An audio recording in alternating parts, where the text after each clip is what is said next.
दुनिया की तमाम छोटी और बड़ी खबरों के लिए हमारे चैनल को सब्सक्राइब करना न भूलें और बेल का बटन जरूर दबाएं। तस्वीरें देखती हूँ और नींद भी नहीं आती है, रात को याद आती है तो क्या करें। लेकिन फैसले में बहुत देर हो गई। हाँ, और मेरी सास ने तो पूरी फैसला आया ने टीवी में जब ऐलान किया कि 38 को फांसी हुई, 11 को जन्म टिप हुई है, तो खुशी में उन्हें तो पूरी सोसाइटी में आइसक्रीम बांटा। यही चाहता हूँ कि इन ऐसे गुनहगारों को लोग को आप एट अ टाइम सज़ा सुना दो, ताकि दूसरे को पता चल जाए कि ये घोर अपराध किया है हम लोगों ने। नहीं, एट ए टाइम कैसे अश्विन भाई हो सकता है, क्योंकि कोर्ट की एक प्रोसीडिंग होती है। क्योंकि हमारा संविधान ये भी तो कहता है ना कि चाहे 1000 गुनहगार बच जाए लेकिन एक बेगुनाह को सजा नहीं होनी चाहिए। तो ये लोग जब करते हैं तब तो पता नहीं चलता कि इन लोगों ने क्या बिगाड़ा है। वो ये शहीद हो जाते हैं, जैसे हमारा परिवार हुआ देश के लिए शहीद, ब्लास्ट में आ गए, तो ये लोग नहीं सोचते होंगे कि इन लोग के घर की क्या हालत होगी। तो इन जैसे अभी तो 13 साल तक कोई आया ही नहीं है देखने की ये लोग क्या कर रहे हैं क्या नहीं। अच्छा, 14 साल में आपने अपने बेटा बेटी पिता का जो दुख झेला है 14 साल, क्या इन 14 साल में कोई मुख्यमंत्री या गृह मंत्री या कोई आपके घर पर कोई पूछने आया? कौन सा भी मंत्री नहीं, कौन सा भी अधिकारी नहीं, कोई भी मेरे को मिलने यहाँ पे नहीं आया। हम लोग कहाँ रहते वो भी पता नहीं होगा। अभी ये जैसे सिविल में पहले रह रहे थे, अभी मैं नरोड़ा में रह रहा हूँ, वो भी इन लोगों ने मेरे को रहम राई नौकरी भी पिताजी की जगह मेरे को नहीं दी। नहीं दी आपको? नहीं दी, मेरे को दी ही नहीं है। तो क्या वजह, क्यों नहीं दी? क्या पता, अब उन लोग को पता। मैंने बोल रखा था, क्योंकि ये लोग ये सब बोलते थे, बोले तेरी मम्मी गवर्नमेंट है तो आपको। मैंने सिर्फ यही किया कि मैं फाइल रख रहा हूँ, मेरा स्पेशल क्या है, ब्लास्ट में मेरे पिताजी चले गए, मेरी ज़िंदगी सुधर जाएगी, आप मेरे पिताजी की जगह मेरे को नौकरी दे दो। ये ESI में थे, D7 में बढ़िया लिमड़ी पे उनकी ड्यूटी थी, राज्य कामदार बीमा योजना ESI में उनकी ड्यूटी थी। अभी मेरे को नौकरी दी नहीं है इन लोगों ने। रीजन क्या बताया, कोई वजह बताइए आपको? ये बोलते हैं, बोले आप अपनी मम्मी है गवर्नमेंट ड्यूटी, तो आपकी मम्मी को जो करना है करेगी, आप कुछ नहीं कर सकते, ऐसा बोल के टाल दिया उन लोगों ने। नहीं दिया आपको? और मेरे को कुछ नहीं दिया। तो अब क्या करते हैं आप?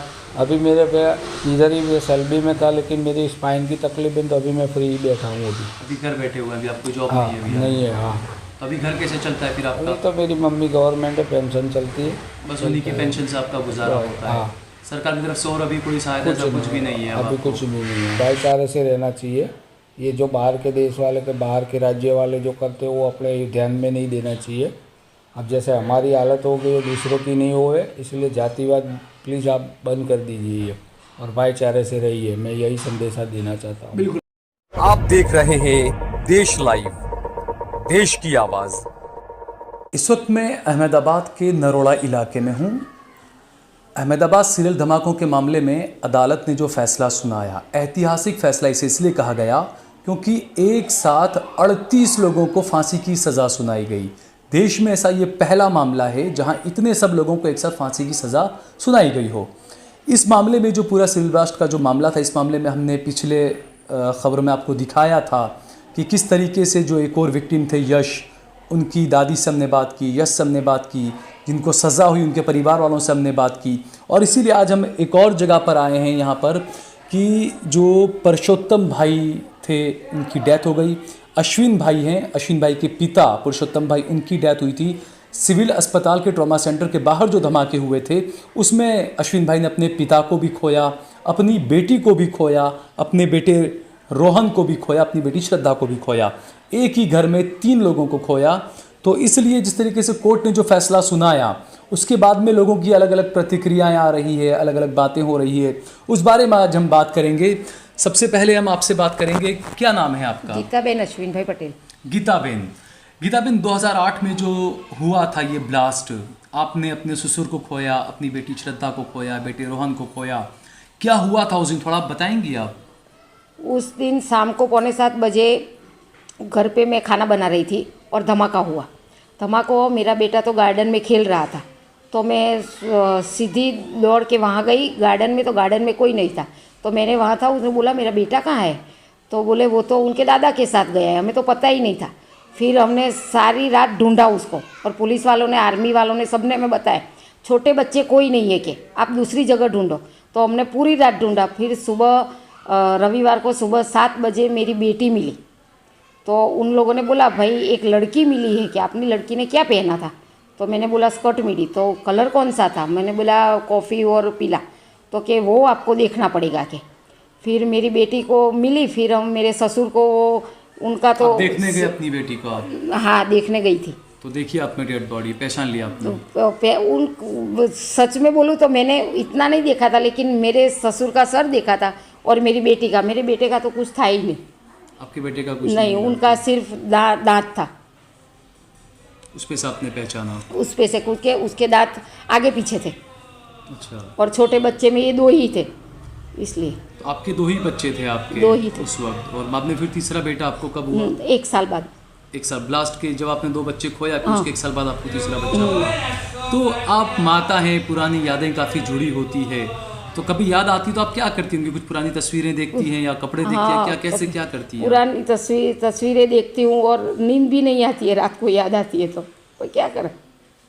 तो अब 14 साल के बाद कोर्ट ने ये फैसला सुनाया कि 38 लोगों को फांसी, 11 लोगों को उम्र कैद हुई, तो इस फैसले पर आप क्या कहेंगी? क्या लगा आपको इस फैसले से? आप कैसे देखती हैं आप इस फैसले को? संतुष्ट है हमें और खुशी भी है, और पुलिस से, सरकार से सब अच्छा किया सबने, लेकिन फैसले में बहुत देर हो गई।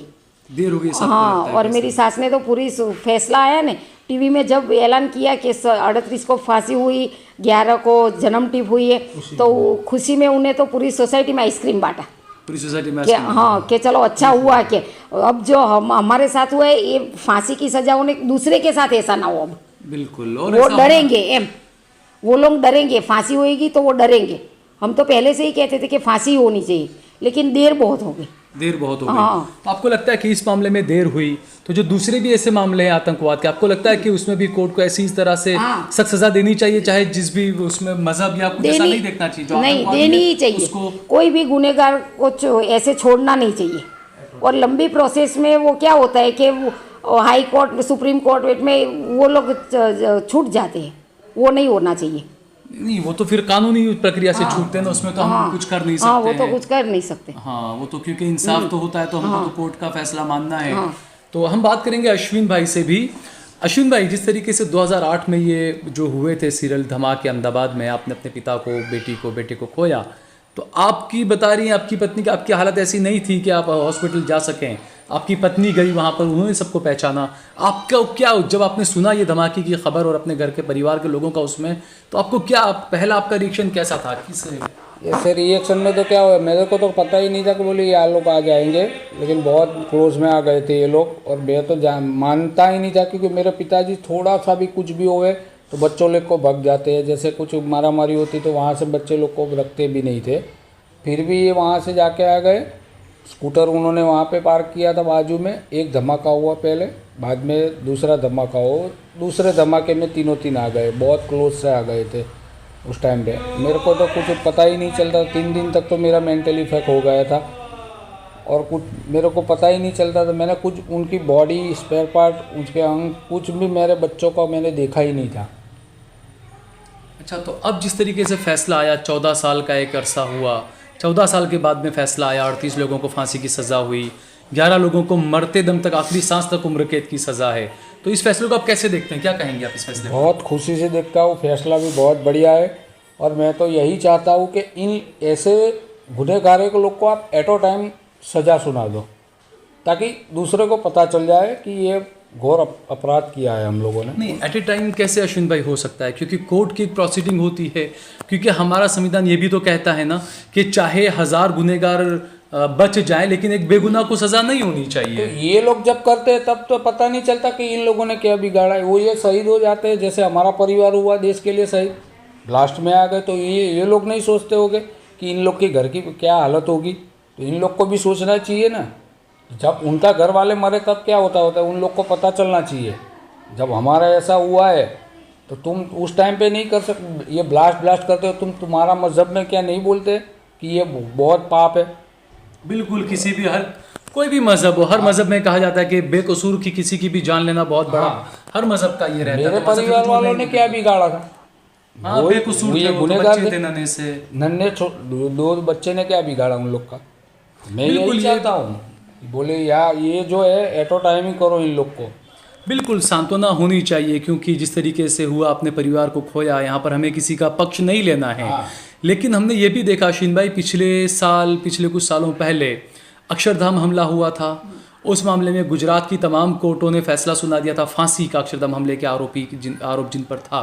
लेकिन सुप्रीम कोर्ट से कहा गया कि इंसाफ मिला और उनको फांसी नहीं। और उसके वक्त तो ये था कि सुप्रीम कोर्ट ने गुजरात पुलिस को फटकार भी लगाई थी कि आपने सही से जांच नहीं की।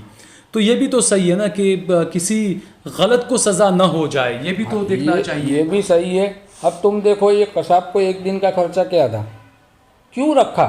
ये जब अक्षरधाम पे हमला किया तो वो उन लोग के परिवार को आप जाके देखो, वो लोग क्या उनकी हालत हाल में जी रहे हैं। हाँ, जब जैसे उसको वहाँ पे जेल में रखा, बाद में फांसी दी, उस टाइम का आप देखो कितना खर्चा किया। क्यों रखते हो ऐसे? ये लोग थोड़ी बोलेंगे कि भाई ये टेररिस्ट है, ये लोगों ने ट्रेनिंग यहाँ पे लिए, ये करते वो करते। ये तो गलत ही है ना। बिल्कुल, खर्चा बहुत किया गया।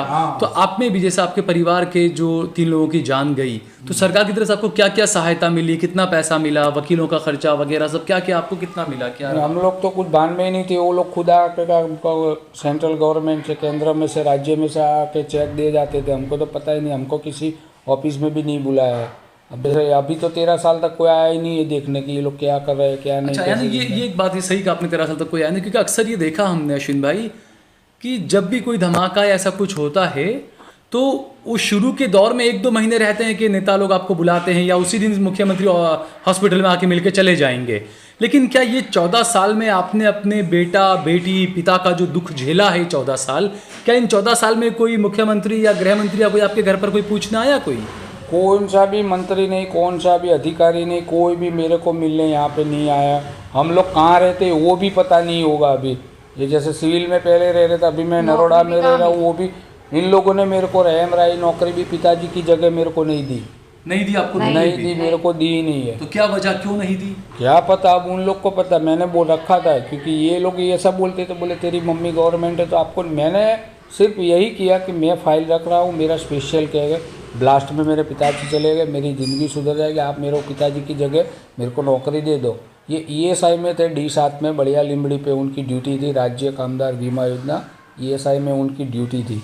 अभी मेरे को नौकरी दी नहीं है इन लोगों ने। रीज़न क्या बताया, कोई वजह बताइए आपको? ये बोलते हैं, बोले आप अपनी मम्मी है गवर्नमेंट ड्यूटी, तो आपकी मम्मी को जो करना है करेगी, आप कुछ नहीं कर सकते, ऐसा बोल के टाल दिया उन लोगों ने। नहीं दिया आपको? और मेरे को कुछ नहीं दिया। क्या करते हैं आप? अभी मेरे पे इधर ही सैलरी में था, लेकिन मेरी स्पाइन की तकलीफ है तो अभी मैं फ्री बैठा हूँ। अभी घर बैठे हुए हैं, अभी आपको जॉब हाँ, नहीं है? नहीं है। हाँ, तो अभी घर कैसे चलता है फिर आपका? अभी तो मेरी मम्मी गवर्नमेंट है, पेंशन चलती है, बस उन्हीं की पेंशन से आपका गुजारा होता है? हाँ। सरकार की तरफ से और अभी कोई सहायता ऐसा कुछ भी नहीं है? अभी कुछ भी नहीं है। अच्छा, दूसरा, जैसा आपने कहा कि फांसी होनी चाहिए, लेकिन आपने ये भी कहा कि बेगुनाह कोई नहीं फंसना चाहिए इसके अंदर। मैं पिछले दिनों गया था, जो ब्लास्ट में जिन लोगों को सज़ा हुई उनके लोगों से भी मैंने बात की, तो उनमें से कुछ लोगों का ये कहना है कि जब धमाका हुआ उस वक्त हमारा बेटा तो हमारे साथ में था, लेकिन पुलिस ने उसको पकड़कर केस में डाल दिया। कुछ लोगों ने ये कहा, और ये कुछ हकीकत ये भी आई बाहर कि कुछ लोग 6-8 महीने से पहले से जेलों में थे, लेकिन उसके बावजूद इस धमाकों के अंदर उनका नाम बता दिया गया। जैसा मैंने बताया कि पुलिस पर सुप्रीम कोर्ट ने भी सवाल उठाए, तो क्या आपको ऐसा नहीं लगता कि बिल्कुल सख्त सज़ाएं होनी चाहिए, लेकिन इन चीज़ों का भी ख्याल रखा जाना चाहिए कि कोई बेकसूर फांसी पे न लटक जाए? ये बात सही है आपकी कि बेकसूर को फांसी, जो जिसने गुनाह किया उसकी सज़ा मिलनी चाहिए, वही न्याय होगा, वो बढ़िया है। बेकसूर को नहीं? बेकसूर को नहीं चाहिए। अच्छा, दूसरा ये कि आज हमने देखा कि उत्तर प्रदेश में जैसे चुनाव हो रहे हैं, अब भाई जिसके आपने अपने पिता को खोया, बच्चों को खोया, तो आप एक अलग पीड़ा में रहते हैं। अब चाहे जो माँ बाप होते हैं, उनके बच्चे जब ऐसे कुछ हादसे का शिकार हो जाते हैं, तो चाहे 10 साल हो चाहे 50 साल हो, माँ बाप के दिल में वो टीस हमेशा रहती है। लेकिन ऐसे में जब कोई नेता इन चीज़ों को लेकर वोट मांगता है, साइकिल पे ब्लास्ट हुआ था, यूपी में हमें वोट दे दो, ये चीज़ों को आप कैसे देखते हो आप? क्यों, पॉलिटिक्स का तो कुछ मेरे को पता ही नहीं चलता, क्या कर रही है क्या नहीं कर रही है ये सब, क्योंकि अपने को कुछ पता नहीं चलता इसमें, क्या गवर्नमेंट चाहती है और क्या नहीं चाहती है मेरे को पता नहीं, क्योंकि हम लोगों ने हमारा 3 खोया है, बस उसकी यादों में हम लोग जी रहे हैं, और कुछ तो मैं बोलना चाहता नहीं हूँ। अच्छा, आखिरी सवाल आपसे ये करना है कि जिस तरीके से एक डिस्क्रिमिनेशन बहुत ज़्यादा, जो नफ़रत होती है युवाओं के बीच में मज़हब को लेकर, हिंदू मुसलमान से नफ़रत करता है, मुसलमान हिंदू से नफ़रत करता है, ये जो युवाओं में जो चीज़ें हो रही है, तो हमने देखा कि चाहे बम धमाका हो, चाहे दंगे हों, एक बेकसूर उसमें मारे जाते हैं ना। हिंदू के बच्चे भी मारे जाते हैं, मुसलमान के बच्चे भी, सिख ईसाई के बच्चे भी। दंगाई कभी कोई धर्म नहीं देखता, आतंकवाद कभी कोई धर्म नहीं देखता है, वो लोग मार देते हैं, वो नहीं देखते आप हिंदू हैं मुसलमान हैं। लेकिन जिस तरीके से आज के माहौल में जो नफरत फैल रही है, युवाओं को ये होना चाहिए कि भाई एक भारत श्रेष्ठ भारत बना कर रहें, भाईचारा हिंदू मुस्लिम सिख ईसाई के बीच बना के रखें, क्योंकि जिसने अपना लाल खोया है उसी को पता होता है कि उसने क्या खोया है। तो ये नफरतें जो इतनी बढ़ रही है उसमें मैं चाहूँगा, क्योंकि आप खुद एक विक्टिम फैमिली के हैं, तो आप ऐसे हिंदू मुस्लिम जो युवा हैं उनको आप क्या मैसेज देना चाहेंगे? कुछ भी मैसेज नहीं करो, आप जो गुनहगार है उसको ही सजा दो और कुछ मत करो, शांति फैलाए रखो, यही बढ़िया है। क्योंकि अभी जातिवाद के हिसाब से मैं तो कुछ बोलना भी नहीं चाहता, क्योंकि हिंदू सब सर्वधर्म एक ही है, उसके हिसाब से मैं जातिवाद कुछ बोलना नहीं चाहूँगा मैं। नहीं, यानी सबको भाईचारा मिलकर रहना चाहिए, ऐसा क्या मैसेज देंगे हाँ, आप? ये आप मैं वही भाईचारे से रहना चाहिए। ये जो बाहर के देश वाले के बाहर के राज्य वाले जो करते हैं वो अपने ध्यान में नहीं देना चाहिए। अब जैसे हमारी हालत हो गई है दूसरों की नहीं हो है, इसलिए जातिवाद प्लीज़ आप बंद कर दीजिए और भाईचारे से रहिए, मैं यही संदेशा देना चाहता हूँ। बिल्कुल अश्विन भाई, बहुत बहुत शुक्रिया आपका। तो बिल्कुल एक, क्योंकि ये रहता है लोग बड़ी बड़ी बातें करते हैं, लेकिन जिस परिवार ने अपना खोया होता है वो दुख को पीड़ा को वो समझ सकता है। और ये हकीकत है कि आज के वक्त में हमें ये धर्म और इन सब चीज़ों से ऊपर उठकर हमें इंसानियत को अपना धर्म मानकर एक अच्छा सा एक पैगाम देना चाहिए, भाईचारा बढ़ा ऐसा होना चाहिए। दूसरा, जो भी गुनहगार है जिसने भी किया उसको बिल्कुल सख्त से सख्त सज़ा की जानी चाहिए। फास्ट ट्रैक कोर्ट में फैसले चलाए जाएं, फांसी की सज़ा हो, जो भी हो सख्त से सख्त सज़ा हो। लेकिन साथ ही साथ कानून को ये ध्यान भी रखना चाहिए कि कोई बेकसूर उसमें ना लपेटे में ना आ जाए उसमें। दूसरा ये कि यहाँ पर जैसे अश्विन भाई ने ये बात बताई, ये काफ़ी गौर करने वाली बात है कि इनके पिता की देहांत तो इनके पिता की सरकारी नौकरी थी। अश्विन भाई ने उस वक्त कहा भी था कि मेरे पिता की जगह मुझे नौकरी दी जाए, लेकिन नौकरी अश्विन भाई को नहीं मिली। आज इन्हें स्पाइन का प्रॉब्लम है, बैक पेन का, कमर का प्रॉब्लम है, घर पर बैठे हैं। अपनी एक बुजुर्ग माता है, उनके पेंशन पर जो इनके घर का गुजारा चलता है अभी। तो इन चीज़ों को भी सरकार को देखना चाहिए, क्योंकि शुरुआती दौर में तो बड़े नेता और सब बड़ी बड़ी बातें करते हैं, लेकिन जैसा अश्विन भाई ने बताया कि 14 साल हो गए, कोई नेता, ना भाजपा, ना कांग्रेस, ना कोई भी पार्टी जो बड़े बड़ी बात करते हैं, वोट लेने के लिए जो लगाते हैं, लेकिन ऐसे वक्त में इस परिवार का कोई पुरसाने हाल नहीं होता है कि ये परिवार किस हाल में जी रहा है, क्या कुछ इनका चल रहा है।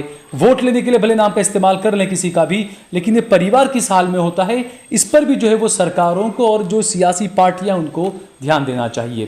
कैमरामैन बकुल परमार के साथ सहल कुरैशी, देश लाइव। आप देख रहे हैं देश लाइव, देश की आवाज।